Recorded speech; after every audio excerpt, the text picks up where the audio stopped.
So when I play Warhammer or any other tabletop war game, I always want to have fun. I want my games to play out cinematically in my head, like The Last Stand in Space Marine 2 of the Ultramarines defending the banner of Macragge against the hordes of Thousand Suns and Zangors.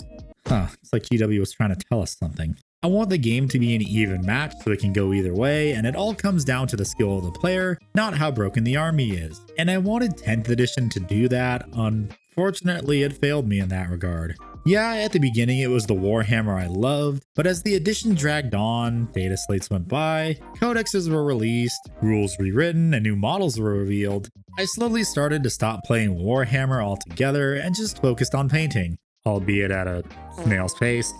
So let's talk about it. Hello everyone, it's me, the Warhammer complainy guy, Revan/Handy, destroyer of wallets, and maker of terrible financial decisions. Back with another video that can hopefully convince you to look forward to 11th edition, because I know I am, which is the next video. But before we dive into today's subject matter, a huge thank you for all your support for the channel. So make sure to super hype the video if you're on mobile, leave a like, comment about your 10th edition debrief in the comments, and of course subscribe. And if you want to be a Giga Chad, maybe become a channel member too for channel updates, cat photos, early access to new videos, and the exclusive member section of the Discord. So I think I can say with confidence that 10th edition was a very divisive edition. Some loved it while others hated it. I'm going to be comparing and contrasting between the good and the bad, so this video might be a bit all over the place and probably my longest video to date. So here's hoping it doesn't die in the algorithm in less than a day like my last two videos. And all my hard work working on this video wasn't for nothing. So grab some popcorn and prepare for my voice to probably be dead by the time this video is finished. But for me, it was a mix of both. I loved it and hated it, so let me explain. Now I know some people didn't like the simplification of the rules, and while not all of it was well done, I think for the most part making the rules simpler was better, since if you never played Horus Heresy 2.0, believe me when I say this, you don't want complicated rules. A casualty for the goal of simplicity was the terrain, however, and L-shaped ruins dominated the edition. But when 10th edition first started, it was great. Everyone was figuring out what worked and what didn't, which is why every new edition always has this fun buffer period of exploration and discovery that we're about to go through all over again. And I will give GW some leeway on 10th edition because it was a complete overhaul of the rules, and there were bound to be some issues at the start, like the 10-man brick house Custodes unit led by a blade wizard that was impossible to get off any objective, knights going from amazing to dog tier, taking away their flavor and getting indirectly nerfed because the Eldari ruined the game for months and GW refused to nerf them. That is of course not until they squeezed as much money as possible out of the tournament players to get rid of old stock, just in time for the Codex and all those new model refreshes. I also didn't really like the great legendsing of 10th edition, where some factions lost a lot of miniatures that helped flesh out their armies, this mainly being Chaos since they relied a lot on Horus Heresy units, and I was fine with paying one command point to field a Horus Heresy unit like in 9th edition, and let's be honest, Marines had a lot of minis already, but throwing some of the most used units and what were sometimes core units into Legends was honestly a scumbag move. Especially when months earlier you said the new plastic models can be used in 40k, and from a financial standpoint, it's honestly one of the stupidest decisions you can make. So the biggest problem I think at the start of the edition was the mixed bag that was the indexes. So indexes were everyone's light at the end of the tunnel, thinking GW was finally going to sunset codexes because they were always outdated within a month and you sometimes had a $60 paperweight. For the most part, all of the indexes or later renamed attachments were playable except for Dark Eldar, unfortunately, with some being standouts like the Custodes and Eldari index since they were literally at each other's necks until GW f***ed over the devastating wound save for the Custodes. Also, on the subject of dev wounds, I really want GW to get rid of them. It's honestly been really toxic for the game since it was first introduced,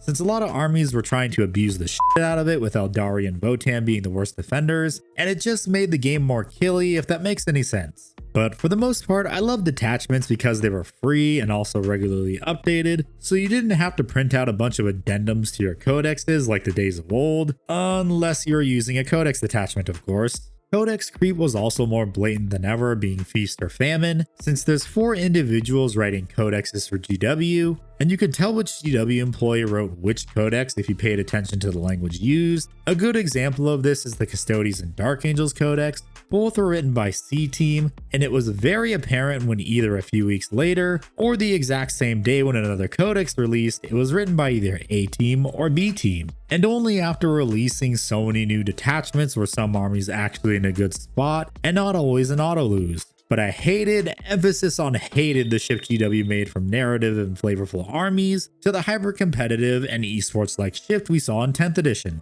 It was always the same armies topping at tournaments and even made casual play nauseating at my LGS or GW store, since everyone was only playing what was meta and what will always win, because if your detachments or codex was God Emperor awful, you're not gonna have any fun. This was one of the reasons I kind of stopped playing 10th edition, because I thought, hey, Dark Angels had a bad codex, but I can still use the Gladius detachment at least. Custodes couldn't be any worse, right?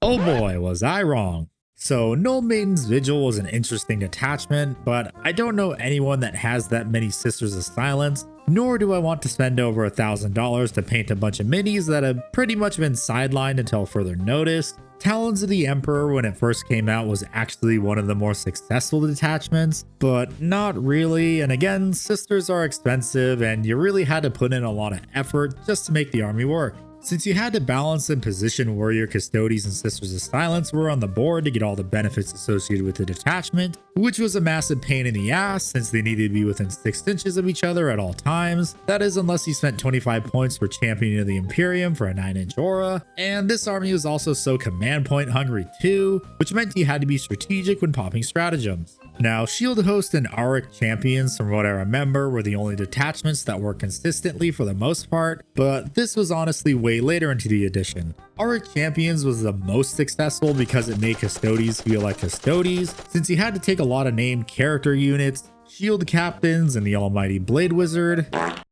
That guy, yeah, we don't talk about him. With a bunch of stratagems that made your characters the closest thing we'll ever get to lore accurate Custodes in 40k, because 30k Custodes, oh boy. Be prepared to revel in the glory that is being a walking blender. Then Shield Host was just a worse version of the Shield Host Index, since it no longer had the army-wide your devastating wound spam and instead focused more on K-Rate. It was only when GW started going, oh shit, we might have screwed up, did they start releasing a bunch of new detachments for every single army. Solar Spearhead is cool if you wanted to sacrifice a kidney to even be able to afford to play it, since Custodes Dreadnoughts are now characters and can actually do something, along with most of their vehicles being resin at the time.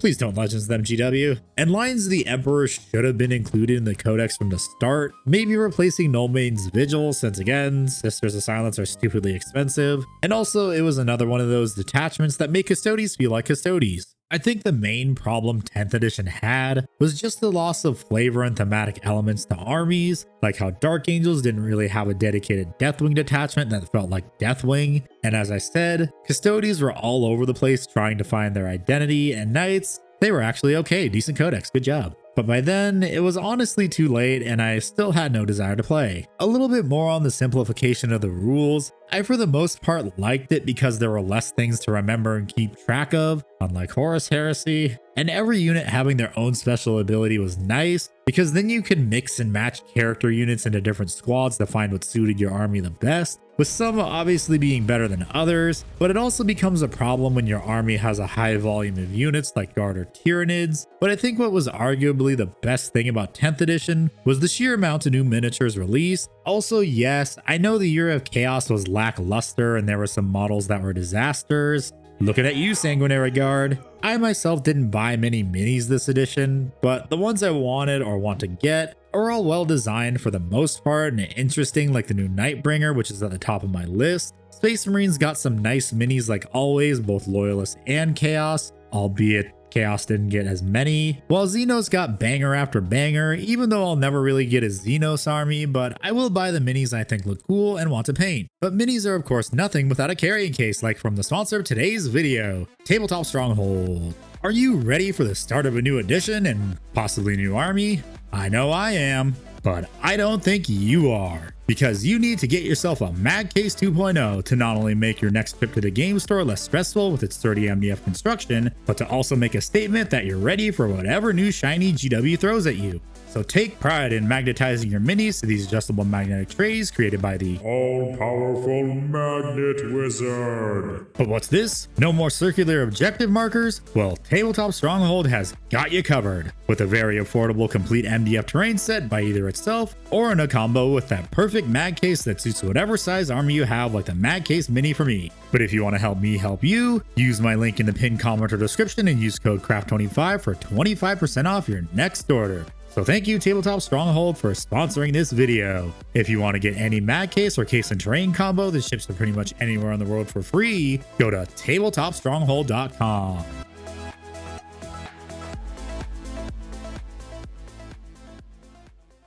So this next part, I wanted to get my Discord server's opinion on 10th edition since I can only say so much. So I asked them to summarize what they liked and didn't like about 10th edition, and I compiled everything to find the common themes across everyone that participated. Also, thank you to everyone that participated, of course. But the biggest complaint a lot of people had that responded was for the most part everyone trashing the rules and balancing decisions for 10th edition. One of the most obvious standouts being GW's push to turn 40k into a hyper-competitive game rather than what we all loved about it, which was the thematic and narrative aspects of the game. This is one of the main reasons I stopped playing 10th edition altogether, because lists were all about optimization rather than the fun of editions past. Well, yes, I know this is true, especially if you play in tournaments, but the problem is this leaked into casual play too. Everyone was playing meta list number 42069, and it led to a lot of players playing the exact same lists. And it really showed at tournaments where it was literally the same damn army and list dominating every single top table. So tournaments were no longer worth following because it was always the same damn armies winning. I think it's one of the reasons GW stopped doing Meta Watch, because the internal numbers were so bad that it put on full display the mess they just created due to piss poor internal balancing and the absence of no playtesters to maybe see if something might be a bit too overpowered. Oh yeah, for those of you that don't know, the reason we didn't see that many Codex leaks in 10th edition was because GW fired all their community playtesters because, of course, they were the ones that leaked the Codexes. And firing these playtesters in turn caused a lot of internal balancing issues, where some armies were ridiculously overpowered like Eldar were for a bit, while others were straight up unplayable like the Dark Eldar. And only after releasing so many new detachments did some issues start to get resolved, like for Dark Angels, Custodes, Dark Eldar, and Tyranids. But a lot of people did like how the game was somewhat streamlined and the detachments were of course free. And everyone loves free stuff, even though Economics 101 says there's no such thing as free, which made 40k more accessible to newer players since this edition was the new player edition according to some in my Discord. Because while the game was hyper competitive, the streamlining of the rules did help new players understand the rules better. But this streamlining came at the cost of the psychic phase, which, while yes, I can sort of understand why GW got rid of it, since it caused some armies to stall out the game casting so many spells and also shooting, but the way they went about it was frankly stupid by making it just a dumbed down version of shooting. I think what GW should have done was give them the option to either cast the spell like how it was in 9th edition, but on top of that, don't let them shoot weapons if they do.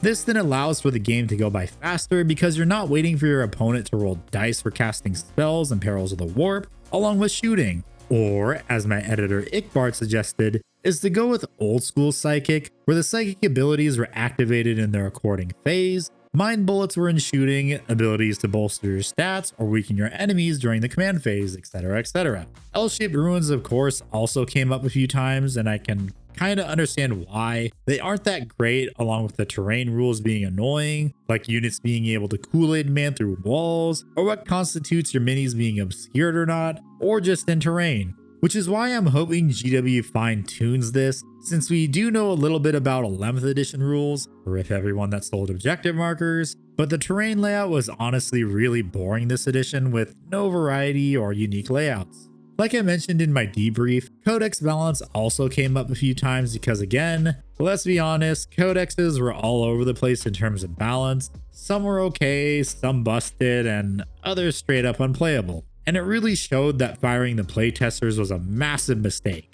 But for the most part, a lot of the complaints were how badly the rules were written, and that it needed to be changed so often that the core rules and codexes were often invalidated on release day, or vice versa, the rules were so good they had to give them an entirely new army rule like Eldar and Gene Stealers. Overall, everyone for the most part liked all the model releases this edition with a few exceptions, with some armies getting something they needed to fill in the gaps by what got Legends at the start of 10th edition, but a lot of them didn't, and it showed with armies like Emperor's Children and other Chaos factions. Models, honestly, I feel like everyone isn't really gonna have an issue with, especially if it's their army, but only if the models don't lose what made them unique, like Sanguinary Guard did.